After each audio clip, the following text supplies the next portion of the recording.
శ్రీకృష్ణ జన్మాష్టమి సందర్భంగా మేము ఎప్పటి నుంచో వెళ్ళాలనుకుంటున్న ఇస్కాన్ టెంపుల్ కి వెళ్ళాము. ఇది కృష్ణలంక స్క్రూ బ్రిడ్జ్ దగ్గర ఉన్న టెంపుల్. కృష్ణ జన్మాష్టమి సందర్భంగా పిల్లలందరూ రాధాకృష్ణులాగా అలంకారంతో వేలాది మంది భక్తులతో అందరి నుదుటులకి కృష్ణనామంతో హరే రామ హరే కృష్ణ జపంతో ఆ టెంపుల్ అంతా కలకలలాడిపోయింది.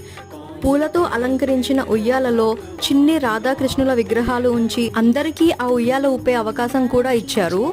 ఆ వెనుకనే బృందావనంలో రాధాకృష్ణుల నుంచున్న ఒక వాల్ ఆర్ట్ కూడా ఉంది. చాలా అద్భుతంగా ఉండింది. టెంపుల్ లోపల పూరి జగన్నాథ రూపాలు, ఆ డెకరేషన్ కానీ అసలు ఎంత అద్భుతంగా ఉన్నాయో.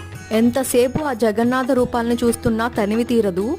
బయటకొచ్చాక వేడివేడిగా హాట్ పొంగల్ ప్రసాదం కూడా పెట్టారు. మరొక వైపు క్లాసికల్ డ్యాన్స్, మ్యూజిక్, ఇంకా అందులో బెస్ట్ వాళ్ళకి ప్రైజెస్ కూడా డిస్ట్రిబ్యూషన్ చేశారు. నార్మల్ డేస్లో కన్నా ఈ రోజు వెళ్ళినందుకు చాలా హ్యాపీగా, పాజిటివ్గా అనిపించింది.